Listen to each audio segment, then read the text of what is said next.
context of COVID and the context of other issues that are going around in Mozambique. In terms of coronavirus, I'll give more details later, but most important is even though the crying of the world, Mozambique is still not a pandemic as it is being said in terms of discourses. So I have brought here to your attention that about the COVID situation in some Southern African countries. So as we can see, even, in fact, only South Africa is the country in Southern Africa that is being hardly or badly hit by COVID. As you can see, 96,000 of people have passed away because of COVID. And the other way, Mozambique, for instance, up to yesterday, there are only 2,185 people have passed away because of COVID outbreak. So if you see this map here, what this map can tell us about COVID in the world. So particularly Africa is not really badly affected. So that's why it's really important to go deeper to understand why Africa is like that. People are saying that, okay, we are not testing people. That's why COVID is underestimated. But okay, even though we're in that situation of not testing people, but why people are not dying much? We're still dying for the same diseases like malaria, diarrhea, and other related diseases with environment. So the key points of my presentation is COVID is a fact. It's a worldwide disease that has really globalized the world. When you talk about globalization, I think actually it's COVID that is really globalizing all the world, because every country has been affected by this disease. So there is no other way of thinking of globalization besides how COVID is impacted the economy, how it's impacted the health, the world health. So from global north to global south, all countries are affected. COVID is creating physical, moral, cultural, and economic pain with less intensity to solid intensity and worse in the low developed countries. Another key points that I want to raise here is the first action taken by COVID were to limit people's movement. So I'm a migration expert, has my training. So in the whole world, the first measurement that the countries they did pertaining to COVID, it was to shut the door. Even other diseases that we had like HIV or even diarrhea, we didn't reach such a situation like COVID as creating in the whole world. So in a short period, countries were in lockdown, curfew, or mobility limitation, and suddenly all people were demanded to mask. As you can see, I have my mask here because I'm sharing a room with other colleagues, so it's really important to mask as a way of protection. But the numbers are not enough to explain why the COVID rate of infection is still low after 2 years, despite the rapid increase. I'm talking about Africa, in particularly the situation of Mozambique. Also, why the numbers of deaths are still low considering the fragile health system. Many hypotheses have been advanced, namely low rate of COVID testing and determination of causes of death. Secondly, curfew and travel restriction, because these, unlike what have been witnessed in some, based on the news, in some countries of the global north, people, okay, don't really care about these things, but we are taking seriously the travel restriction. Long-standing period of malaria prevention, especially for people over 50 years or of age, like myself. For years, let me say 30 years ago, it was mandatory to take some malaria prevention. So we believe that these, in fact, help us to counteract the COVID. So treatment of malaria, was it believed that the medicine of malaria is to treat COVID? Also, the weather where temperatures are over 20 degrees average per year here, especially in sub-Saharan Africa. In fact, the temperature is over 20 degrees. So people believe that COVID doesn't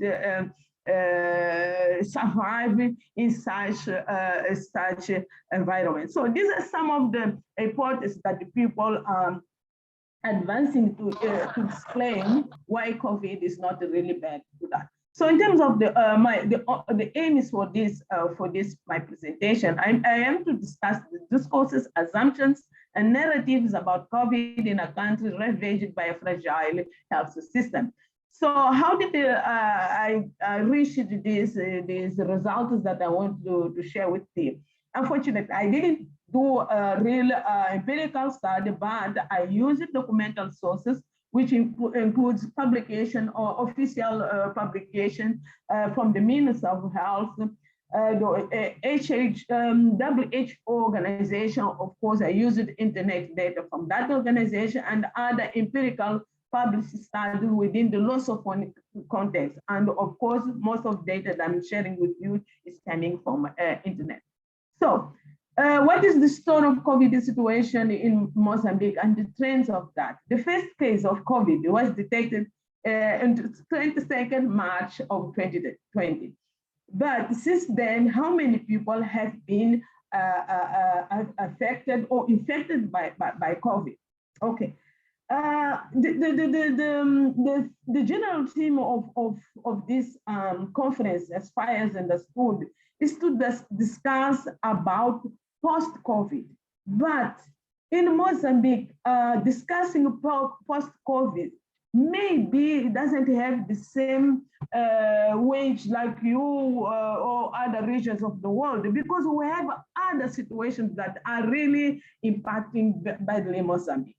Some of these questions, post-terrorist attacks, where actually Mozambique is under terrorist attacks. So we are concerned about this.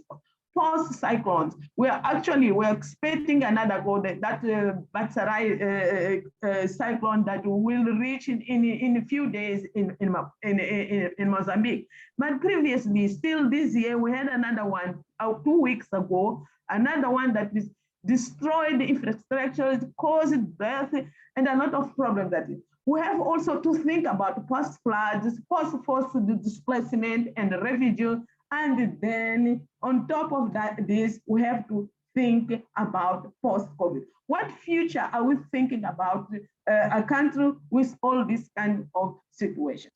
So, as I said previously, what in fact I believe, and most of us still believe, that is preventing COVID in Mozambique are these. Of course, I've mentioned the previous, when I was talking about key issues, but I think it's important to go again to this. Weather conditions. Actually, most of the cities or most of areas in Mozambique, the temperature, even Maputo, in the past, where temperature was really low and hardly we could reach 40 degrees, but actually the city of Maputo is normal to reach 40 degrees, including 45 degrees. So maybe these things is help us a little bit. People who were born after independence and their progenitors had the chance to take anti-malaria, as I was saying, and also living in countries that we really are very obedient. This makes difference in comparison with European. I'm not saying that the Europeans are not obedient, but here, if the police say, don't do that, we have to obey. But unlike I've seen on the news, I've read in some countries in the world, global north, when police people, the police, in fact, they fear people. Unlike ourselves, we fear police. So it's really, that's why we have to mask up, we have to respect the timetable that is saying that what time, if it say you have to be in the house at 7 o'clock, we are there. So I believe that these things, in fact, might have helped us to reduce the numbers of infection. So is COVID the blow of the mess of the fragile health system in Mozambique? I don't think so. Because, okay, what is the situation now? Mozambique has a national system of health, which is made of public, private, and community centers. We only have 2,500 medical doctors, 40 hospitals, 3 central hospitals, being Maputo the main one that has all kind of service that anyone can need in the time of any disease. And this to serve 30 million of the citizens living in here. And currently, yesterday, I read on the news that now 10 million of the people have been vaccinated, which is good. But the thing is, imagine in this kind of situation, this figure that I'm bringing here, so why COVID is not creating a massive death in Mozambique? So just a concluding remarks is post-COVID, what next? A post-COVID perspective is still incognito, considering the other situations that the country is facing and what a country can expect in a situation of only actually it's no longer 3%. This I wrote when I submit my abstract, but actually it's about 10% of people that have been vaccinated. Nevertheless, above all, the population has to bear in mind that the traditional forms of production organization will be on another way. Mozambicans need to have a plan B, on plan B in terms of food imports. Why I'm saying that? Because of closing of borders. This country is really depending on South Africa. So when the borders were shut down because of COVID, we're really in a state or in a situation of starving. But in 2 years, we have learned a big lesson that an economy that relies on a second or third economy, it's too bad. So now, in 2 years, now we are recalling of our expertise on production agriculture, because for years we just relinquished doing agriculture, because there is a country like South Africa could supply Mozambique in tomatoes, even tomatoes. We have conditions to do that. Tomatoes, onions, potatoes and sweet potatoes. So because of this of COVID, so I can say just in bracket that COVID for us has opened our eyes that if you want to develop a country, we really need to rely on our own, otherwise we will perish. So as a conclusion on that, yes, COVID is a threat, but it's not damaging much in terms of death to people, but it has caused problems on the economy, especially on food import, on the tourism and other economic activities. But just for you, actually Mozambique has more problems than caused by COVID. We have to sort out that issue of terrorism attacks. We have to sort out that the negative impacts of climate change and then COVID. So I think in 10 minutes, I think this is enough that I could share with you. And thank you very much for listening. Thank you very much, Ines. Yes. Thank you for being on time. Exactly on the dot, you have used 15 minutes. And hello? Yes, yes. Hello? Yes. Hello? Yes, Thomas, I'm listening to you. Yeah, we can hear you, but Mr. Kaduri is not in the room with us right now. So he may come in 5 minutes or something like that. Okay. But you can continue with the presentation. Thank you very much, Ines. I think you were concluding, isn't it?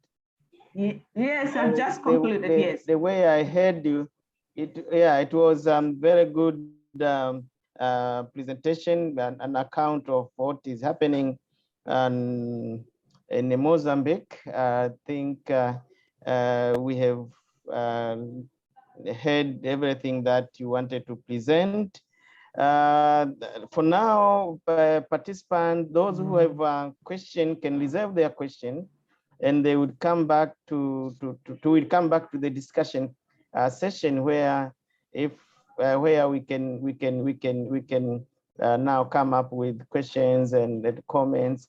So Ines, don't move, don't go away, because Yes. we come back to the discussion, and if the participant have any question regarding what you have presented, then they will have opportunity to share their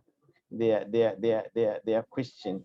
Now let us move to another presentation, and I think Zondi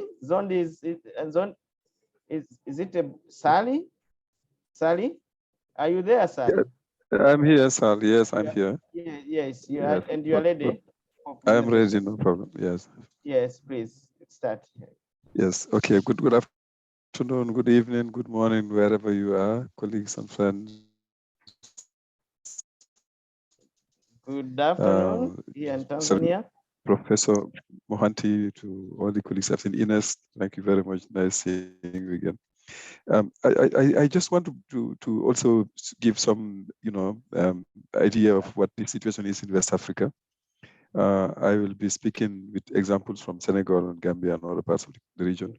I think just to give a few figures, the total number of infections in West Africa since the pandemic broke out is, by yesterday was estimated at 892,800, less than 1 million, 892,800 total number of infections in West Africa, cumulative from the beginning. That's in March of 2020. The number of deaths has been, the total number of deaths in the region is 12,049, and the remaining are, of course, all. So this is the situation in the region, West Africa as a whole. The Senegal, to give a much more precise picture, the situation in Senegal yesterday was that the total number from the beginning, from when the very first case was diagnosed in March 2020 to now, is 85,256, the total number of cases, out of whom 1,956 lost their lives, 483 recovered. And currently under treatment, there are 836, it's less than 1,000. And the number of people who have received vaccination, their vaccinations in Senegal, is 1,401,754, right? Which is actually, out of a population of 16 million, is less than 10%. So it's less than the proportion of Mozambicans who have had vaccinations. In West Africa, actually, the average figure of vaccination for total West Africa is actually much lower than the 10%. In October last year, it was just 1% still who have had their vaccines. I'll come back to these figures later on. What I want to say is that the region has suffered successive waves of the pandemic, COVID-19 pandemic. But as we see, the figures are not, of course, of the same magnitude as we see in other parts of the world. But what is important is that the pandemic came at a time and found the situation in West Africa actually very challenging in a number of respects. I think it is a little bit like what the situation that Ines was describing in Mozambique. Low human development rates and levels, the economic systems, the health systems, the governance systems were all very challenged, highly challenged for a whole host of reasons. Most of the people in the region are either poor or living with very low incomes, right? And many of whom are actually even rural based until now. Most of the people who live in the urban settlements are actually making their living in the informal sectors. And all this is very important when it comes to the pandemic, its impact, and the responses that were offered to the pandemic. The health systems were actually, it's important to focus on them 1 minute because they are really very challenging. First of all, in terms of coverage and in terms of availability of infrastructure, in terms of availability of qualified medical personnel, in terms of availability of equipment and supplies. To give an illustration, in the whole of Africa, this is not even West Africa alone, the whole of Africa, the estimate is that there's roughly 132.5 hospital beds for every 100,000 inhabitants, which is really a low rate. And out of those hospital beds is 3.1 that are intensive care beds. In other words, what COVID brought about was a situation in which there's a huge need for intensive care, not only for hospital beds in general, but also for intensive care, and the facilities were inexistent or were really hardly adequate. So there was a huge pressure on the health systems. I think what is important is that the pandemic has had an impact, globally, of course, as we know, but on the economies of the region, like everywhere else, it has had a very severe impact because we went all the way, initially when the kind of panic that occurred at the onset of the pandemic is that the responses were very similar almost everywhere. People were resorted to lockdowns and closing schools, closing public places, banning gatherings, public gatherings of all sorts, and putting in place curfews and states of emergency, and which were ways of making sure that physical distancing was encouraged, and then obviously in addition to that, there was an attempt to the safety measures that were being promoted, also a distribution of masks and border closures and so on. And I think if you take the case of Senegal, for example, it's interesting that the reactions were again very similar all across the region, and there was a sort of a consensus that look, this was a big issue. Everybody had to rally behind the government. So the opposition, people in civil society, the government all formed one block initially, at least, to say, look, we had a common enemy. It is this virus. Let us fight it together. And young people, the artists, people displayed an extraordinary amount of dynamism in that context. And I think the situation has, of course, evolved very rapidly afterwards, because that united front, fizzled out after a few months. And then people couldn't sustain the lockdowns. It was too expensive for people in the informal sector, most of them, who had to make a living by going out every day. And as you see, the responses evolved with the evolution of the pandemic. At one point, it was a question of getting access to protective equipments, the masks, the hand sanitizers and equipments to get water available in different places in front of schools and elsewhere in public places for hand washing. But also later on, it became a question of access to vaccines, and that was a whole other kind of dynamic, making them accessible to the different regions. Now, I think this raises a whole host of issues, which this conference definitely has begun addressing from the presentations I've had already. But the immediate impact is that, according to the estimates, 40% of the African population, taken generally, relapse into poverty, right? Because of the pandemic. And then the question is, if we were doing things in a particular way, and then the pandemic found that there were inadequacies in the way the economies were organized, the way the health systems were provided for, and so on and so forth, has there been a change? Has there been a change? Have we re-examined our priorities? And I think these are some of the questions that I would want to address in the remaining time that is left for me to present here. In the region, countries performed, of course, in different ways. Senegal was among those that have been singled out as having done well in its response to the COVID pandemic. I mean, one American newspaper actually rated Senegal number 2 in the whole world in terms of the efficiency with which they've been and the adequacy of the responses they've been providing to the pandemic. Of course, that made everybody happy here. But the reality of the matter is that the responses, no matter how effective they were, we still had successive waves of the pandemic coming and then issues to deal with. So I want to spend a few minutes talking, first of all, about the health systems and the context, rather, again, 1 minute more on the context. I think the West Africa is one region where, you know, you obviously had all the other problems like environmental problems. You have a huge problem with the Sahel, where you have desertification and people having to move and then leave in the rural areas to settle in the cities and so on.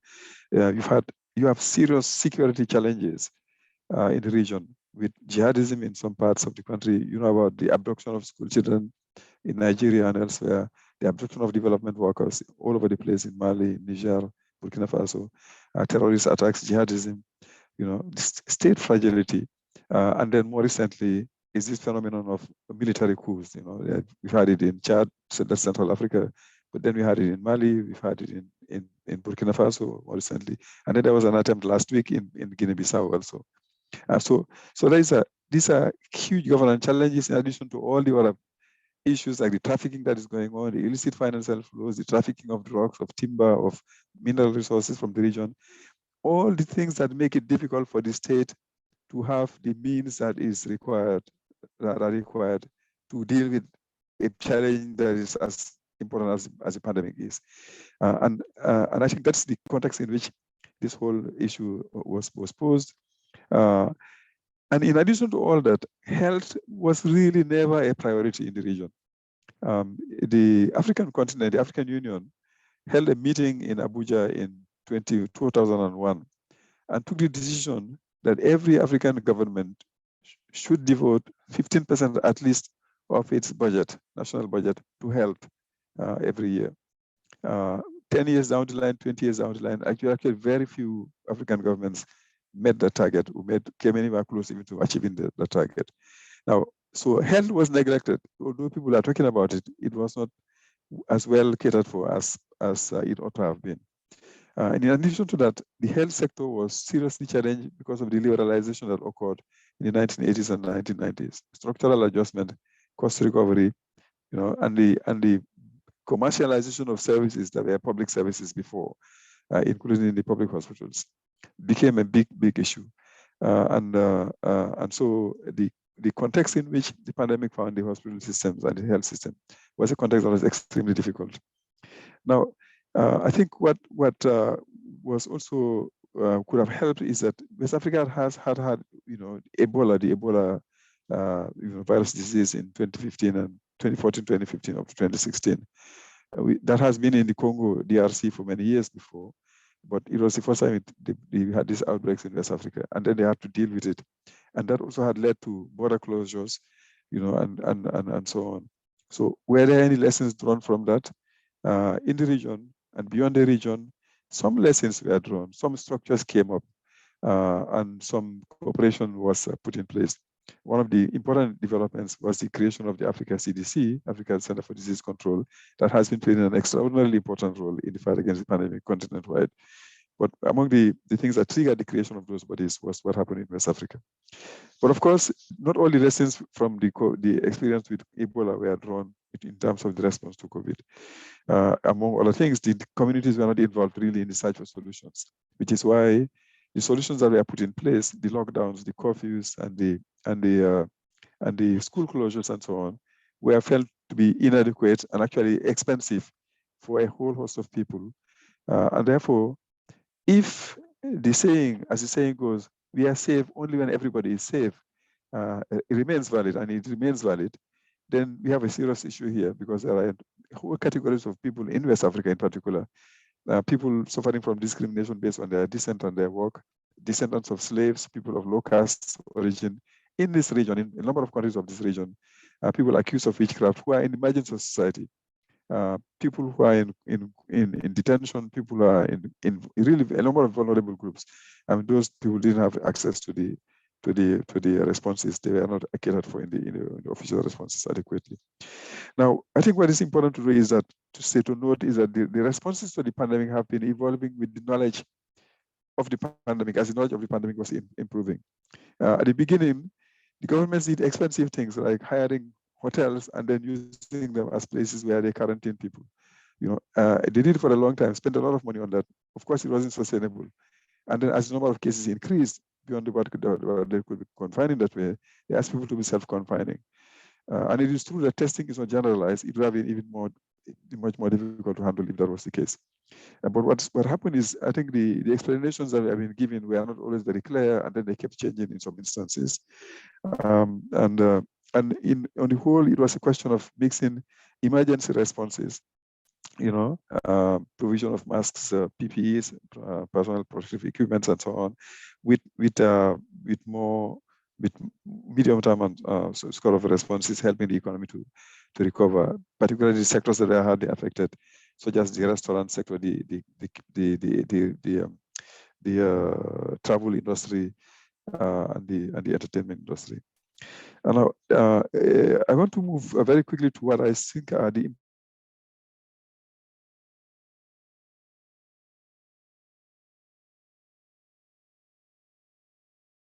before COVID.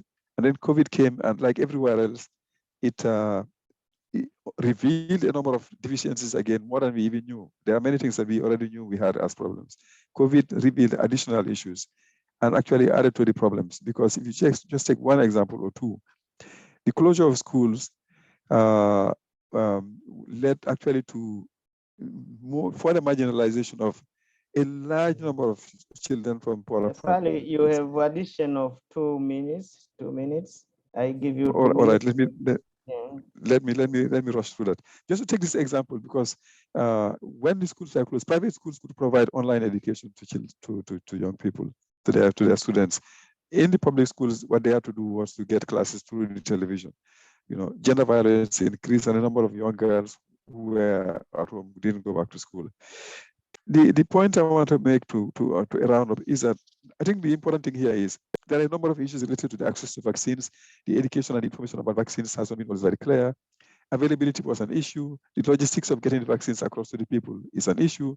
But also there is vaccine skepticism. The information about vaccines has not been very clear and has not been very reassuring all the time. The second thing I want to say is that the responses have been national more than they have been regional. Although there have been cooperation and consultation among the countries of the region, but they could have been much more regional and much more concerted efforts. And, for example, we are now moving towards producing vaccines in Senegal, as we are going to do in 14 other countries of the continent. But they are not joint initiatives that are taken together by different countries coming together to say, look, let us pool our resources to do this together. Every country is striking the deals that they could with foreign companies here or with governments of other places to produce their own vaccines. It's good to have the vaccines produced on the continent, but in itself, it's not enough if you do it in ways that perpetuate the dependency relationship that we have been under over the years, or creating new dependencies. The third thing I want to say is that what the pandemic did was actually to hit at what cemented us together, our own humanity, right? Ubuntu ceased to become an issue, and the official responses were actually to get to distance ourselves from each other, to do what they are calling social distances, which was inappropriate even in the terminology, right? When in actual fact is what we say is the philosophy of most African languages and most African countries. Ubuntu is that I am because you are. We live together, we reinforce each other, we live for each other. And that relationship is an ancestral relationship in our context. One example, what has been called the Monday Charter was adopted in ancient Mali in the 13th century, before the Magna Carta was adopted in the UK, had provisions in it that actually said every life is a life. Relationships between people and human and nature, people and our animals, the animals that live on the planet like us, men and women and everything, how you deal with prisoners, how you deal with conflicts and so on, had to be human and humane. So the one of say, like Ubuntu, I'm going to finish on that chair, that the solution to our problems, including the solution to the pandemic, is in us becoming more humane, but a humanism that is not unopen, that those the human beings, humanism that is open and that is ecologically sound, in the sense that it takes us as not being the only inhabitants of this planet, but that we have a responsibility in managing the relationships among ourselves and between ourselves and the planet. And that can happen only when we have systems that put the human beings at the beginning and at the center of the transformation and the development processes. We respect the dignity and the welfare of the people. And we tend to sort of keep on hold, or at least reduce or minimize the neoliberal tendencies that have been exacerbating the marketization and the commercialization of almost everything, including human relations and the air and the commons and everything. Let me speak, Chair. Thank you for your patience. Thank you very much, Sari, for that good presentation. I know there's a much to talk. There's a lot to talk about, and we'll come back to you during the discussion, and then you can add on what you wanted to speak about. I think, having said that, then participant, I think we reserve our comments on what study has presented. We'll come back to the discussion later after listening to Zondi, if Zondi is there. Zondi, are you there now? Zondi?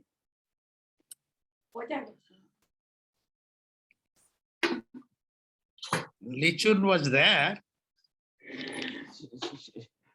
She was there. Yeah. Do we have?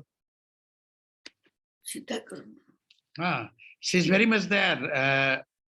Chunlin is there. Just she's not able to hear probably you. Can anyone deliver the message that we are?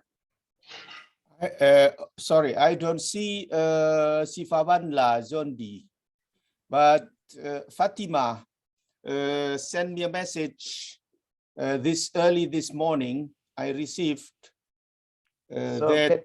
Can we hear from Fatima? I mean, the message. If you I can will. read. Yes, the message that she is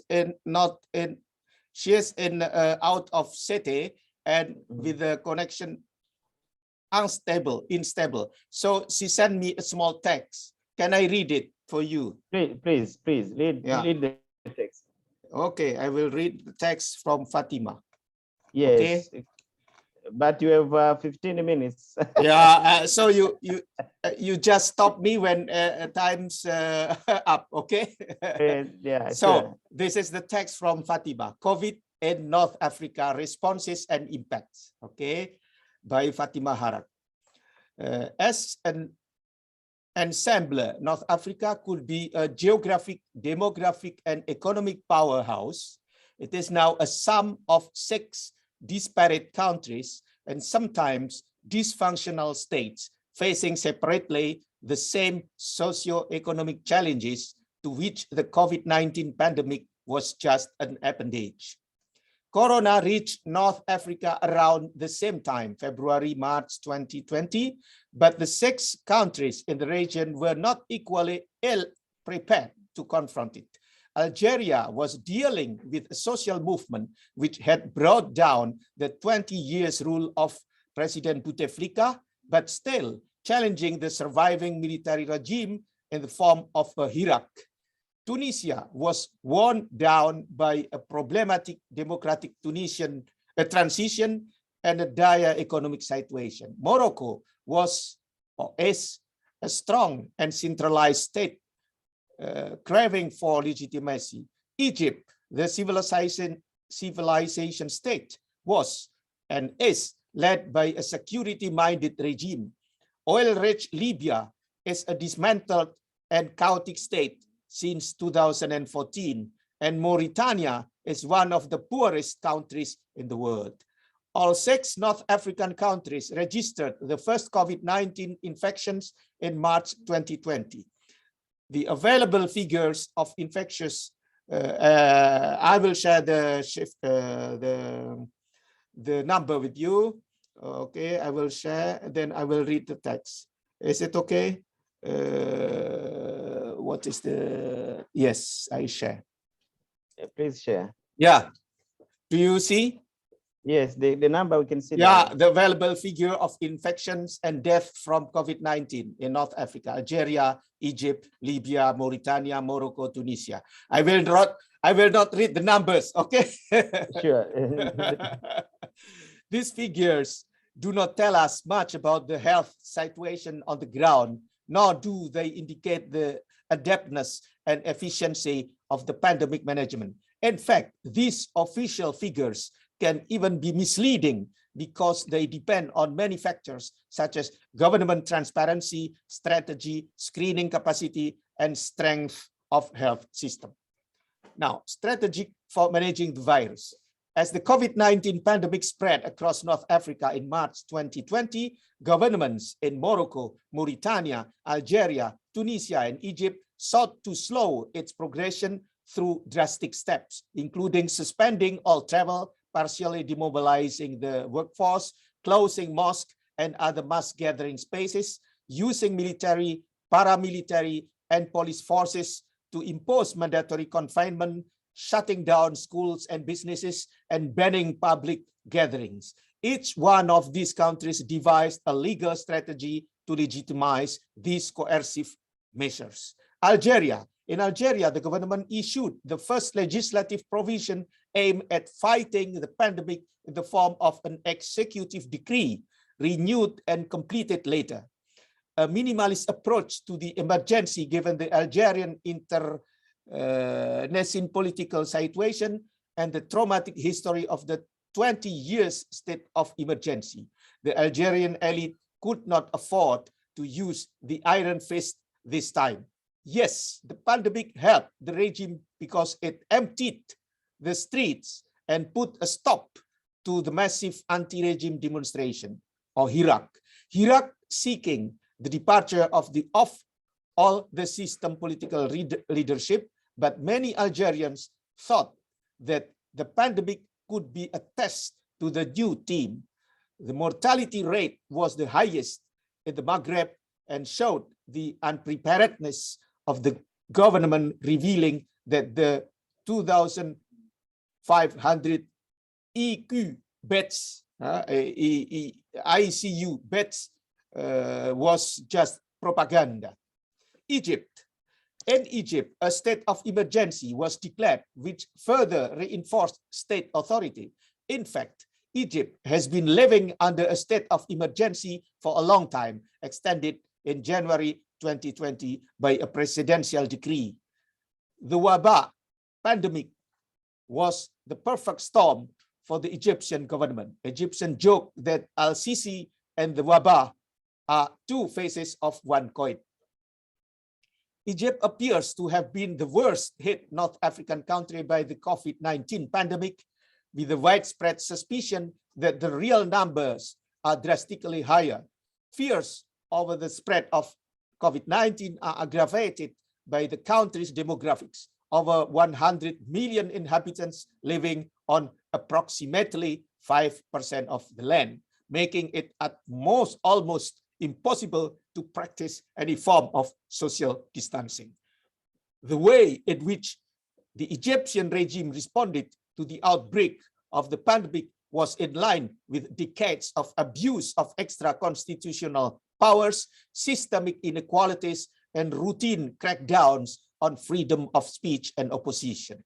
The deep lack of transparency displayed by the Egyptian regime reveals that its institutions were largely unprepared to deal with the crisis. Morocco. Morocco devised a legislative recipe against the pandemic. The Ministry of Interior declared an administrative procedure, a state of health emergency, in March 2020. Restriction of movement was introduced from the next day until further notice, which aimed at the preservation of health and security of the Moroccan society. Like Algeria, Morocco had also a history with state of emergency, which King Hassan II used in order to dissolve parliament and concentrate executive and legislative powers in his own hands. A return to the state of exception would have been a retrograde for the Moroccan people. The government decree, and not a royal zahir declaring the state of health emergency, was signed by the Prime Minister, countersigned by the Minister of Interior and the Minister of Health. At the same time, however, the Moroccan state anticipated and prepared masks and vaccination contracts, which helped it maintain a limited economic activity and prepare ahead the vaccination campaign. Tunisia, the health crisis represented one of the biggest hurdles for the newly born Tunisian democracy. The exodus of the skilled medics and paramedics in 2019 and the extremely outdated health infrastructure, just 331 intensive care units nationwide, 49 of which are out of use, were likely to plunge Tunisia into an abyss. Tunisia was already in a state of emergency since January 2011. The decree which proclaimed this state of emergency was the first in a series of similar legislative acts that prolonged the emergency to face social unrest, political assassination, sus and bardo terrorist attacks. It is the same used in 2021 by President Kais Saied in his bid to reform Tunisian democracy. Hence, the long-running state of emergency became a normality in Tunisia. However, what the virus outbreak highlighted in Tunisia was the need for coordination between the two heads of the executive, the president of the republic, and the prime minister for the control of the health emergency. Both the president and the prime minister of Tunisia could ask for exceptional powers, quoting two different articles of the Constitution, Article 80 and 70. At a time when decisions had to be made in a record time, government actions proved to be more diligent than presidential decrees, which had to be approved by Parliament and the Constitutional Court. This was bound to lead to confusion, competition, and eventually confrontation between the legislative and the executive branches. The action of President Saied, who dissolved the parliament and dismissed the government, aimed at clearly imposing a presidential system where the legislative becomes subsidiary to the executive. Mauritania, bridging North and West Africa. Mauritania, 4.5 million inhabitants, is one of the poorest countries in the world. More than half of its small and widely dispersed population live in poverty or just above the poverty threshold with no access to health or education. Moreover, and like Libya, Mauritania is hosting a large number of refugees from the Sahel and Sub-Saharan Africa, over 75,000. The pandemic was a challenge to the country's health and monitoring system, especially as concerned early detection and containment. During the first wave, the country had 38 ICU beds nationwide. ICU's capacity has improved since. Mauritania tackled the pandemic through the Coronavirus Task Force, an interministerial committee under the leadership of the Prime Minister, head of state.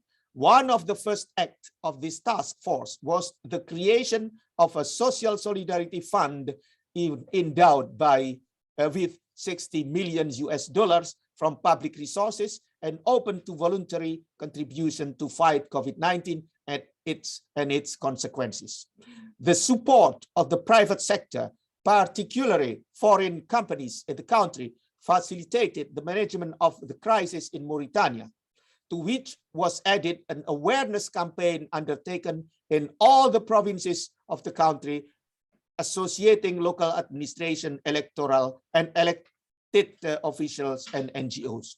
Libya, a country whose state apparatus has been obliterated since 2014, continues to live in a state of chaos.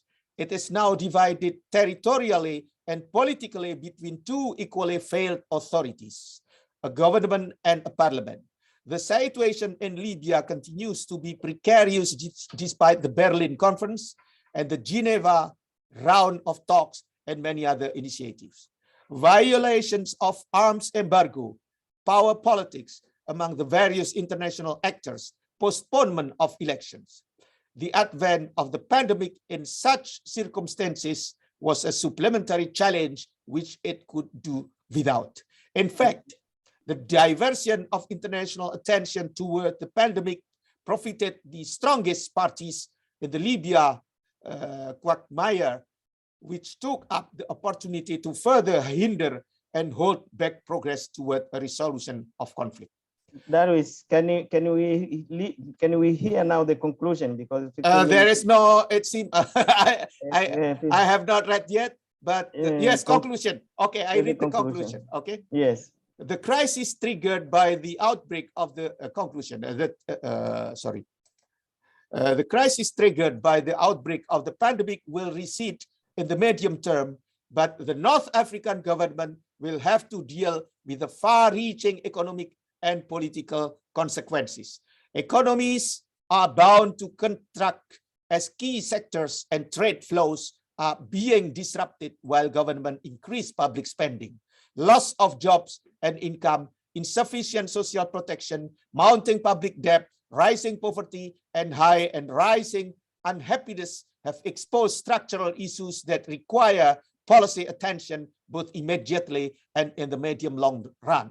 Building back better should offer the poorest and most vulnerable the opportunity to regain what they have lost. Labor market, social protection, and health and education policies should be reconsidered through a lens of equity and inclusion, and designed in a way that productivity and welfare are improved in a progressive way. In a sense, this crisis offers North Africa a rare opportunity to correct previous structural imbalances while battling pandemic. Still one paragraph. It's okay? It's okay. Furthermore, state repression may increase in some countries as regimes are granted even greater powers to control the pandemic. Increased repression will eventually lead to protests seeking socio-economic and political reform. These protests may be delayed in some countries like Morocco and Mauritania, where the state's response to the pandemic will improve the regime's approval ratings, but not in others, Algeria or Egypt, whose military control leadership will be weakened by the ongoing situation, nor in Tunisia, whose fledgling democracy may be threatened by the constitutional crisis and economic fallout from the pandemic. That's all I think from Fatima. Thank you very much. Thank you, Ndaluka, for doing that favor, for leading Fatima's presentation, which I think is again detailed,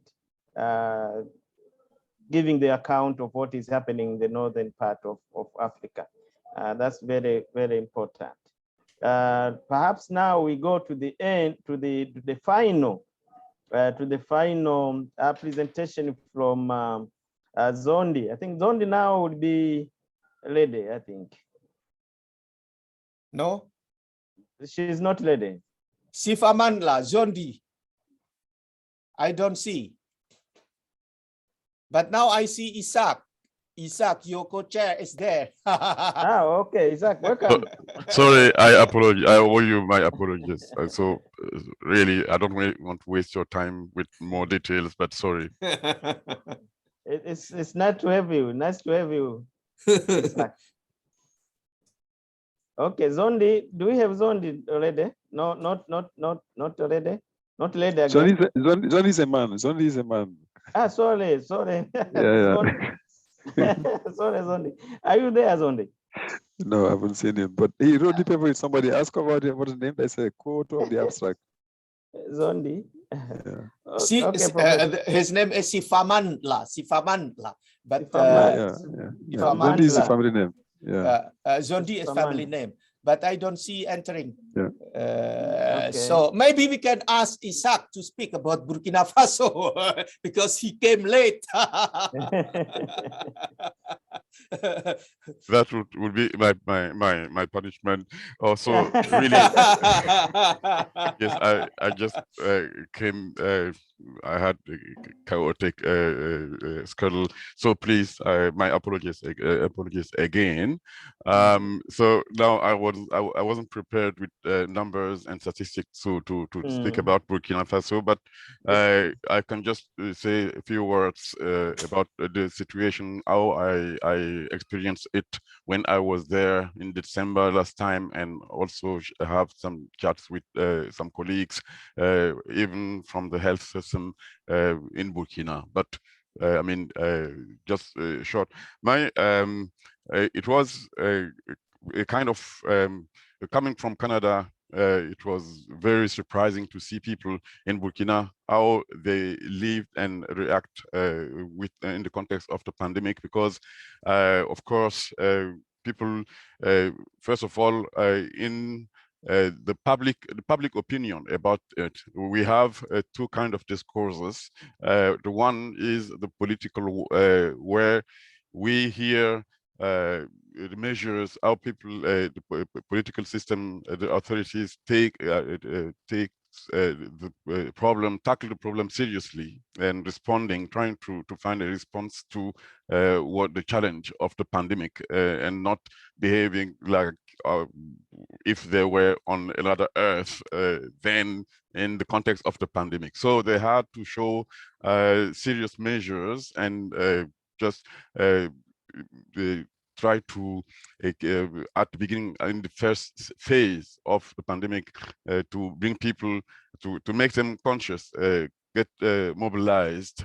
But right at the beginning, they noticed, like in many other African countries, that the measures taken in the West, I mean, in Quebec, for instance, where we just closed the stores and so on, they noticed that it wouldn't be possible for people to just stay at home and wait, since people are obliged to work every day, go to the market, sell, and in order to live and have some food. So the measures couldn't be applied so strictly like in the West and in Canada, in Quebec, where we live and experience very, very strict measures.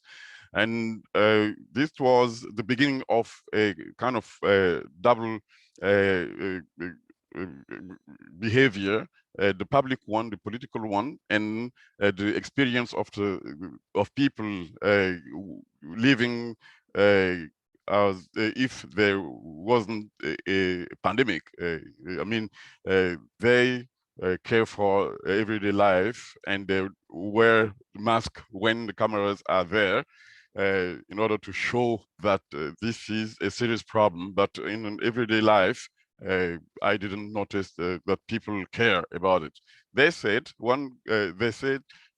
we prefer dying, we preferred facing COVID-19 while we try to deal with the necessities of everyday life. And this is the feeling, and also the ways, two ways to tackle the problem, to experience it: the political one, and then the social economical one, where people are trying to find solutions for problems which existed before the pandemic, even before the pandemic. So, and then when I was in Burkina, I had a lecture with 600 students, and nobody had a mask, you know.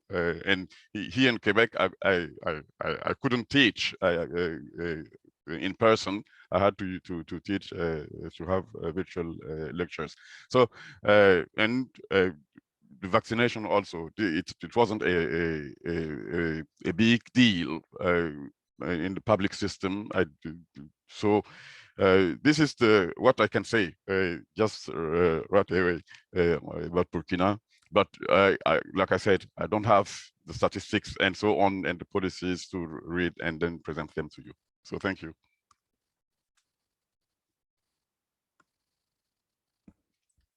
We don't hear you. We don't hear you. No, no, Ndaluka, we don't hear. Is it my problem? Sorry, I'm not mute. So no, it's me. I did not mute I did not unmute the the microphone. Yeah, okay. I was saying thank you for that bonus presentation. You know, given the fact that we did not prepare you for the presentation, and that you've been able to give the account from the Burkina Faso situation. Thank you for that. So participant, we have listened to now 3 plus that bonus from Burkina Faso by Isaac. We first listened to Ines, Professor Ines, who spoke about COVID in Mozambique. She explained the situation in Mozambique as not only affecting the health system, but also dealing with other problems that are happening in Mozambique, like food security and conflicts. And so we listened to Ines, and then Ines' presentation was followed by Professor Sadi, who also spoke about COVID response in West Africa. And he also exposed and articulated the situation in the West Africa by elaborating what happened really, or what is happening in West Africa, and the amount of impact, but also the response from West African countries in regard to COVID. We were able again to hear from Fatima, not to hear, actually to listen from Fatima's presentation, which was presented by, was led by Darwis. I think now we are in a position to respond.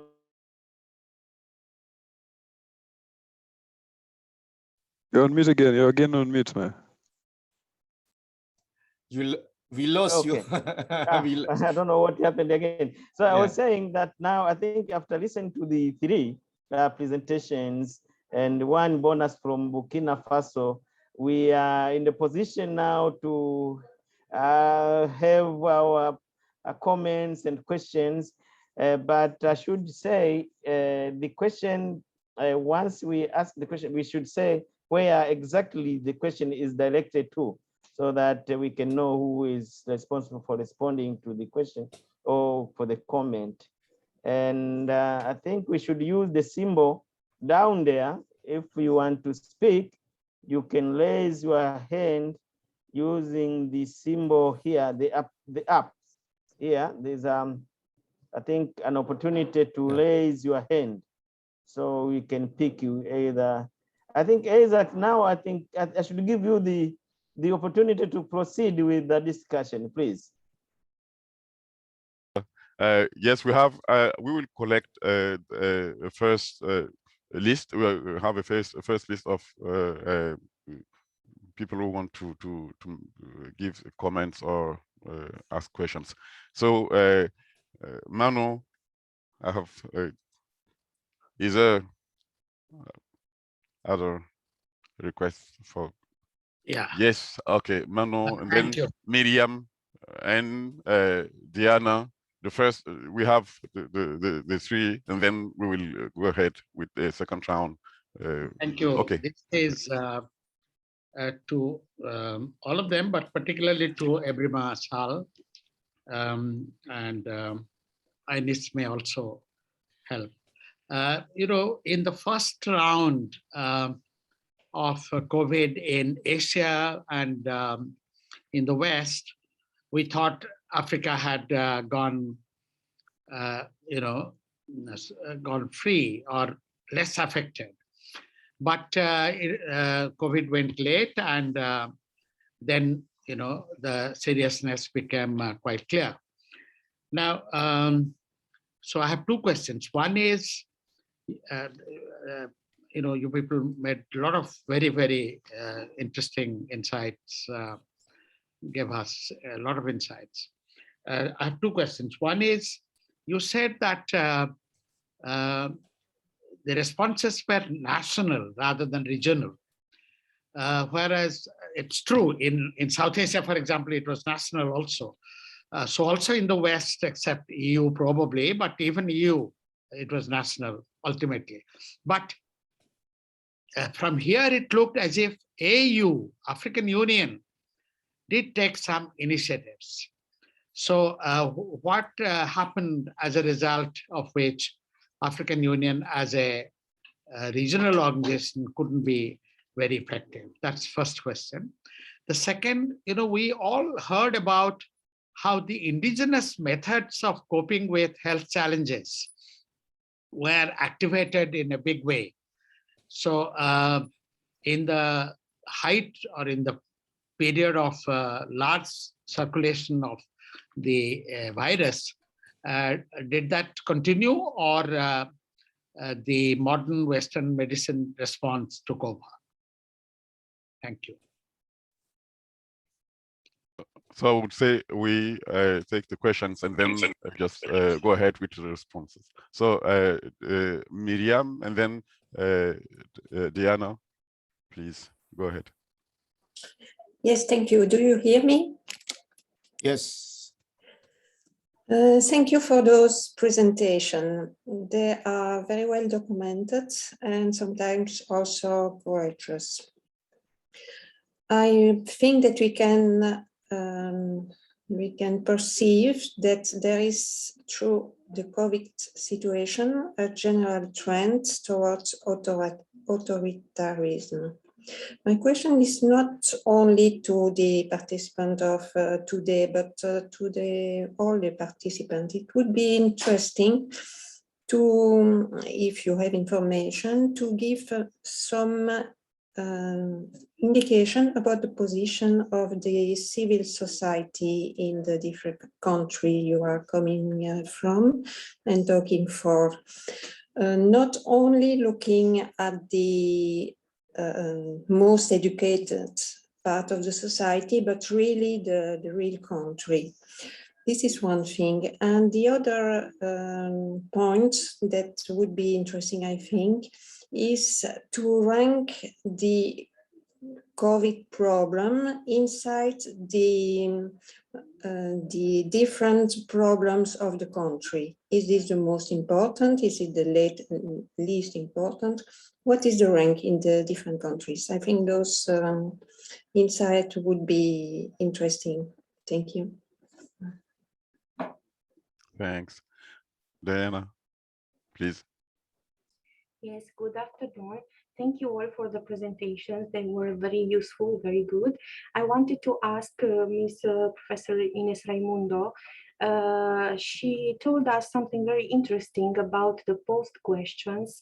And I wanted to ask her if she values and she thinks about another evaluation of postism from the point of view of post-colonialism, or the statutes of post-colony, which is a narrative, a long narrative, and now could change or not.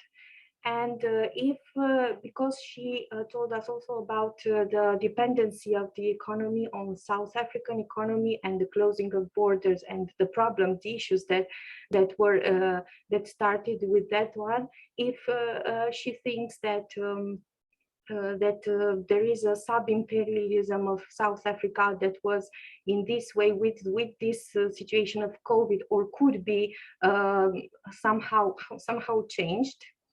And for Professor Brimarsal, I would like to ask him if he, because sorry, maybe it was already said, but I didn't understand well about the changes of the terroristic issues and situation during the COVID period from 2020 to nowadays. Thank you very much. Thank you. We go back to the those who have been asked to who received the questions, and then if you have a question, so please be prepared, and I will get back to you after the first round of responses. So thank you, and please, your hands are still raised. If you can just put them down, it will help. So Miriam and Diana, thank you. Okay, so let's go ahead with the responses. May I? Okay, thank you very much. Okay, I have a direct question to me that was from Diana, but maybe I should give some insight about other questions as was requested, because this was not really specific to me. I can choose one of them. I don't want to talk about African Union, honestly speaking. What I've read, yes, I couldn't comment here. So let me go to what is the rank that the COVID program inside different programs in the country, comparing to other programs, and also about the civil society. Yeah, civil society, I think, is doing a good job, because it's from the civil society that they're putting pressure on the government about all the issues that are going on within the country. And including COVID, the issue about COVID is mainly about getting vaccination, getting people, all people, being a vaccination. And unfortunately, we don't produce vaccination, but they're pressurizing, they're giving pressure to the government, so to find a way of getting vaccination. And secondly, it is also to do with the costs of testing. I remember at the very beginning, only few clinics, private hospitals, in fact, there were two during 2020, that they are able to do testing, and they are charging about 150 and something else US dollars, which is really a lot of money. So a lot of people are not able they will not afford to pay for testing. But I also believe that it was from the civil society that they put pressure on the government to widen and to authorize more labs to do this. So now the prices are really affordable. And apart from that, we have public hospitals that they are testing free of charge COVID. So civil society is doing a great job. In terms of ranking, yeah, for me, it's quite hard to rank the position of COVID in terms of government programs. As I said when I presented my paper, that there's so many issues now. There are many issues going on in Mozambique. As I said, this issue of terrorism, the cyclones, floods, drought, there's so many things. So perhaps I could say that all of COVID and these issues are in the same position. So going to the question of Diana, it's really an interesting question, and very, yeah, I can say that, okay, it really makes sense. Okay, one thing that I could say on that is Mozambique got independence for about for 46 years. And there are so many issues to be sorted out. And as a matter of fact, right after the independence, the country went through a civil war. So a lot of infrastructures have been destroyed, and a lot of things, and people have been killed, people have been displaced, and the people became refugees. But before that, even during the colonial period, the country was, the economy was, it's interesting because historians say that Portugal was not really the colonial country of Mozambique, because the economy was divided into regions. Southern Africa, for instance, was the region that supplied labor migration to South Africa. So Central region and Northern region were, it was meant to for development of plantations, and the capitals were not from Portugal. They're coming from UK, from France also, and from Germany. So Ines, if you yes. can give short so that we can have the other response also. But thank you. Yeah, yes, okay. So if you want, I can stop here. Okay, thank you. I want to stop you, but I just have but because you are giving some details on the context, but please go ahead, just keep it so that we can discuss more the other questions. But see, yes. I didn't want to stop you. Oh, okay, thank you. But just make it short. I couldn't answer this without giving this context, because I could say, okay, Mozambique is dependent on South Africa, but you needed to know why Mozambique is dependent on South Africa. Yeah, so of course, the economy is dependent on South Africa, and with the border closure, of course, affected the entire economy. But the goodness on that is now we can do our agriculture. So now you can see in the markets and streets, people are selling products that are locally produced. Okay, thank you. Okay. Can I also respond, Chair? Thank you. Yeah. Thank you to the. I just take very quickly the questions in the order in which they came. Professor Monti, I think you're right. I mean, it has been argued that the African Union, as a regional organization, did better than all the other regional organizations in respect to COVID, because the Africa CDC, the Center for Disease Control, for example, as soon as a case was identified on the continent, they convened the ministers of health to discuss the matter and say how to proceed and how to handle it. And there have been regular consultations. And so this was in Contemporaine, for example. And secondly, there have been some efforts that are very important to underscore. For example, they were pooling the capacities and the possibilities to work together and to get their resources. For example, when it comes to sequencing, sequence genetic, and as they say in French, looking at genetical sequencing, as they call it, and then how to handle the samples being taken here and there for analysis. How they are sharing stocks of masks that were masks that were available to the continent, and working on promoting the COVAX initiative very seriously, which was a joint initiative for it to benefit Africa.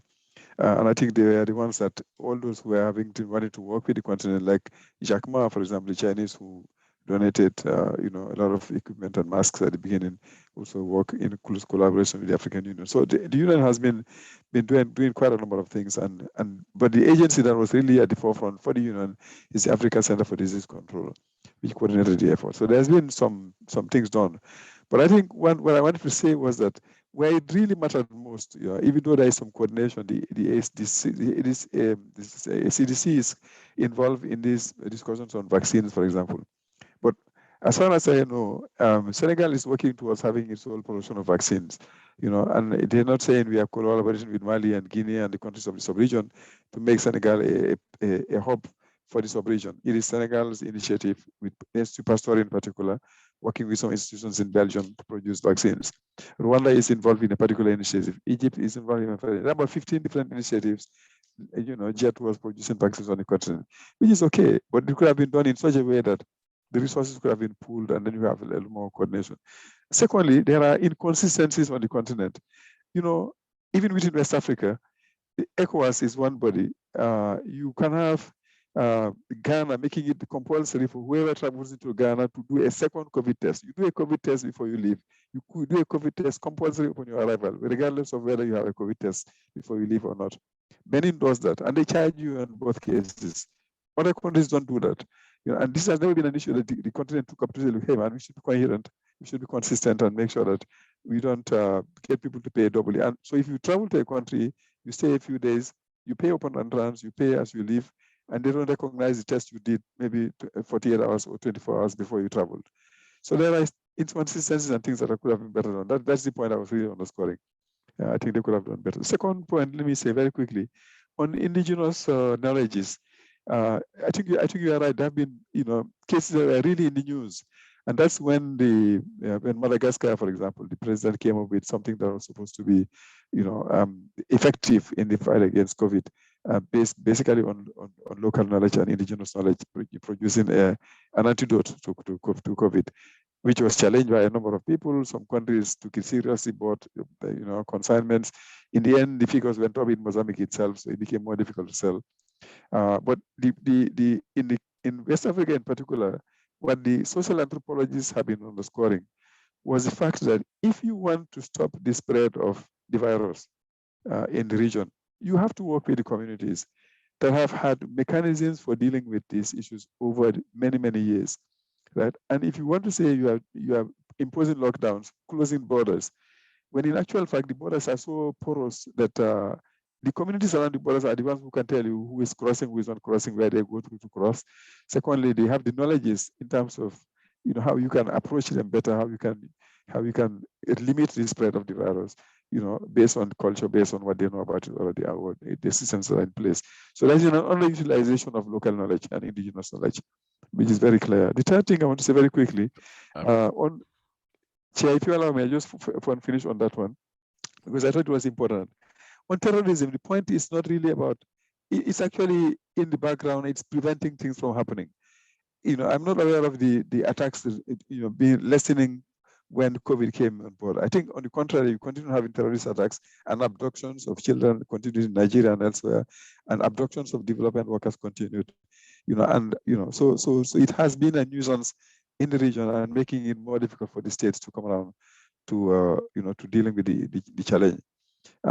The very final point, Chair, if you allow me, because I had this in my thing and I couldn't say it. You see, Professor Mwanti made this point about building back better in President Biden's programs, right? And I think somebody mentioned it. Is Ines also talking about building back, or was it Fatima? We are saying across Africa and more that actually we should take Arundhati Roy's recommendation very seriously, that the pandemic is a portal. It's an opportunity to decide on what we move forward with and what we leave behind us. The pandemic came in a context when our situations, our country economies were in a mess, the whole health systems were in a mess. There was so much mess, and the development model is inadequate. It's recognized worldwide. It is posing us the climate problems and all the problems that we have. So why would you want to build back something that is problematic in the way it was before? So we are saying we have an African Agenda 2063, a beautiful vision for the future of Africa.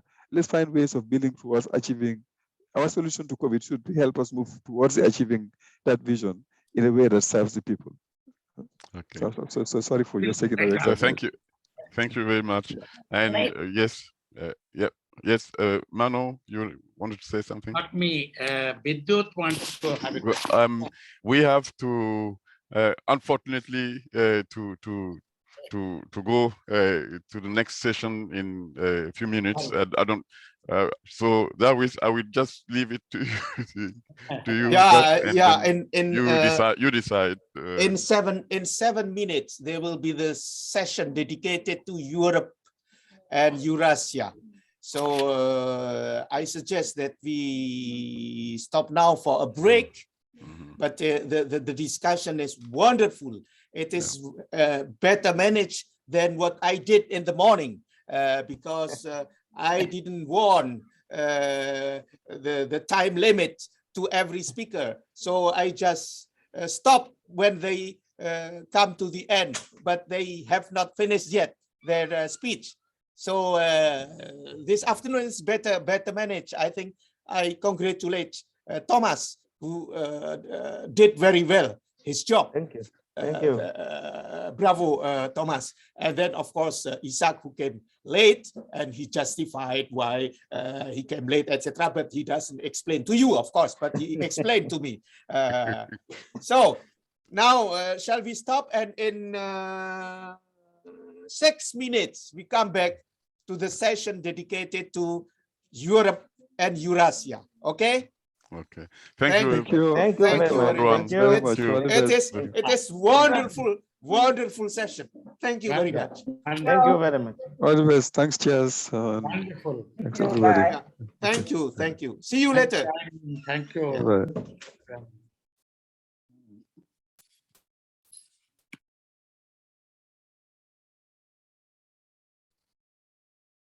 Bye. Ndaluka, how can we chat a bit? Because I don't know. Should I send you an